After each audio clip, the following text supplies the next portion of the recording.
Hi, it's Krista from Island Sewing Centre in Campbell River, British Columbia, Canada. I have and own this beautiful Brother Dream Machine 2. I actually have the Dream 2. I originally started out with the Dream 1, but I upgraded to the Dream 2 when it came out. I also belong to an awful lot of forums, and I noticed that there's tons and tons and tons of questions about, can my machine do this and how does my machine do that? So what I thought we would do is start on the Dream Machine 2 as if it were brand new to you and demystify, answer a bunch of questions, talk about some of the amazing things it can do, and make you feel comfortable with the knowledge that you have with your Dream Machine 2 from Brother.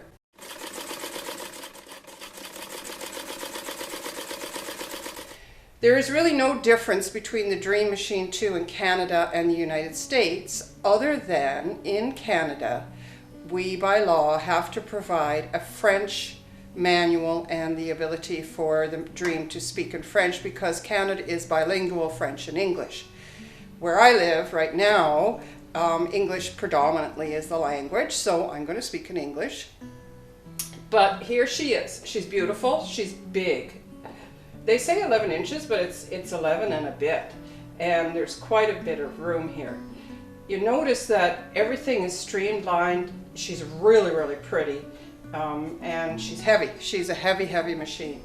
So one of the first things that I like to do is actually remove my lid. And people who don't know this, look, you can even see the blue tape still on my machine.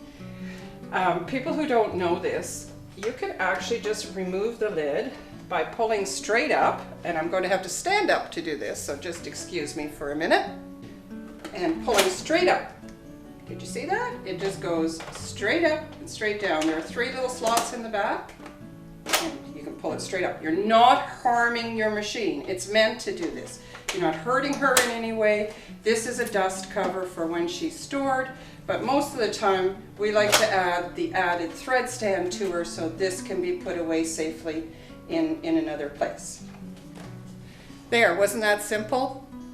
So the thing that you get, which is really cool, is this 2 thread stand, and it telescopes. It goes up and down.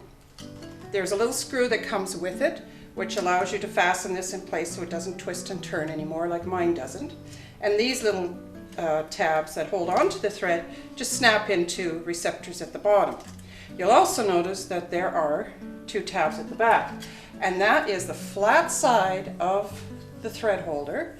You see that? Nice and flat, goes against the back of the machine, and it just slides inside the slots like that.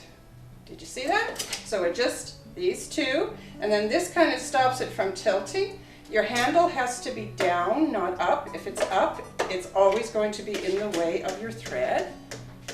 And if it's down, it's out of the way of your thread nicely, and it just pops right in. Then you can telescope this up. Now, why do you want to do that? Here in our store at Island Sewing Centre in Campbell River, British Columbia, Canada, we love Glide. We sell Glide thread. We sell it in the big cones. We sell it in the small cones. Big cones are 5,000 meters. We do meters here in Canada, sorry about that. Which is translated into 5,000 meters is 5,500 yards, and it's 100% polyester. Polyester has come a long way since the days of Fil-tecs, and Glide has beautiful, stunning colors, lots of them. The price point is really good, and our Brother Dream Machine loves Glide. So this is why you want the telescope to be up, is for the large threads. You actually save an awful lot of money by buying the big cones, especially if you buy them in black and white. And Brother has thought of that. So they've included a 2 thread stand, one for the thread that you're using now and one that's kind of waiting in reserve. Does that mean you can't use the small ones? Absolutely, you can use the small ones. Just make sure that you put a little thread cone holder over where the small one is so that it doesn't puddle and it doesn't cause any disruption in the feed of the thread. So that's number 1. You can pull your back thing off here, your dust cover, and put your thread stand on and then feed it through the assembly. Right now, this machine is set up as it comes out of the box as a sewing machine. And quite honestly, when you have a combination machine, you should sew on it as well as machine embroider on it. It's meant to do both. And then on top of that, this one has Disney and My Design Center. And it's wise to use all the components, so we're going to learn all about them. So let's turn her on and listen to the song that she sings.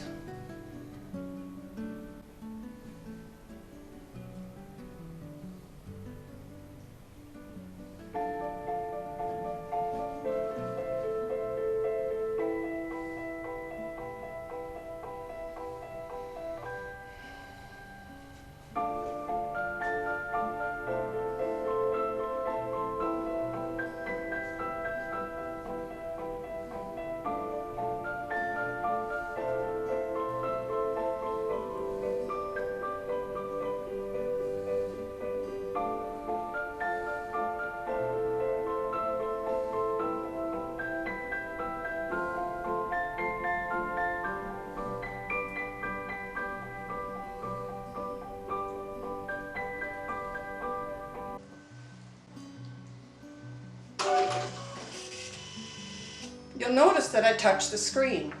This basically is an iPad or a tablet.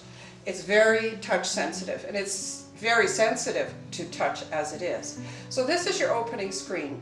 By the way, during the introduction, you can touch your screen at any time to stop the music. You can also set this machine to not play the music at all. You can have it start up in sewing, embroidery, or any other of the three entry ones that you want to set it up, and you can put your own music on there if you want, your own sort of video and your own opening screen. It's 100% customizable. So okay, so what we have in front of us now, and it's beautiful. I love the size of the icons. They're large, they're easy to see, they're easy on the eyes, and there's no confusion whatsoever. There is absolutely no doubt what your options are.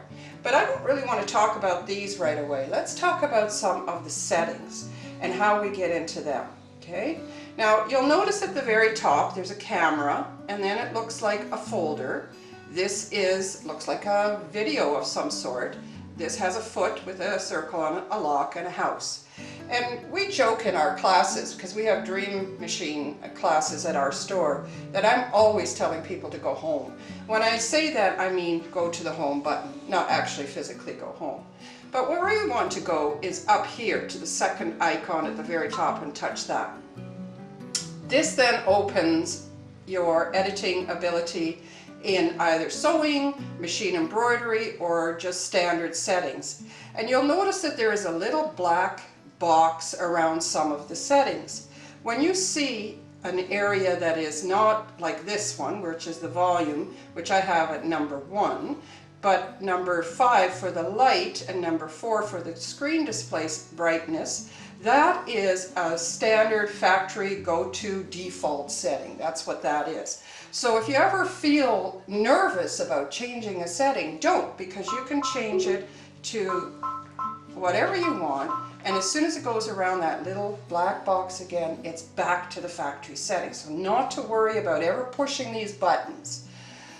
You can adjust the volume, you can make it really loud, or you can make it just the standard. So now you see there's a black box around my volume, and that's my machine speakers, a little speaker down here, and that is set at the factory standard. You can turn your upper bobbin sensor on, your mouse pointer, you can make it look different, you can do all kinds of things. You can really go through all of these pages and absolutely tailor things to the way that you want them. One of the things that I personally admire about Brother is that they're honest. They're right in your face as far as the honesty of the machine thread count, how much use it's had, what version you're at, what add-ons you've done. You can see that I've added kit 1 and kit 2, and believe me, they're totally worth it.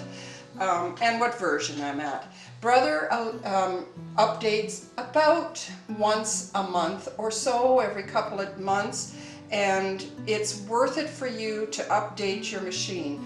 follow the instructions carefully. We're going to go through that in a later video and exactly how to do that. But keep up to date, because what they do with an update is that they fix whatever little foibles were not working 100% and they give you something. So it's totally worth it to go into an update. You can change your embroidery speed. You can change your screen for your machine embroidery. You can also add or decrease your foot height, which is really, really good when you're dealing with things like quilts, which we'll be dealing with as well. You can change a whole bunch of things. You can talk in inches or you can talk in millimeters. I tend to go back and forth in both. You could change your background color, thumbnail size, all of these settings, tons and tons and tons of them. One of the ones you're going to want to know though, if you're using the camera, is how to clear that image that you've taken a screenshot of in either your embroidery hoop or on your sewing field. And you can delete it by simply going to page 9 of 9, which is the last page on your settings page, and hitting this delete button. People hesitate to do this because they're afraid that they're deleting something that's really important. It's not. All it's doing is taking that screenshot that you have when the camera took an image of what was in the hoop or underneath it, and you're clearing that out. That's all there is to it. And it gives you that prompt, is it okay to delete the background image? Yes, it absolutely is. Okay, so it's safe to do. Don't worry about it. Once it's deleted, you notice that it's grayed out. You've done it. It's done. It's okay. So now let's talk about the icons at the front. We will cover all the rest of it, but basically whenever you're in one of these and you're not sure what you want to do, you're going to go home. And every time you go home, it brings you back to that screen. Okay, this is why at classes they joke that I'm always telling everybody to go home. Because people push buttons accidentally, they may not like where they are, they panic, and so then the home button is your happy place because it brings you right back to where you began.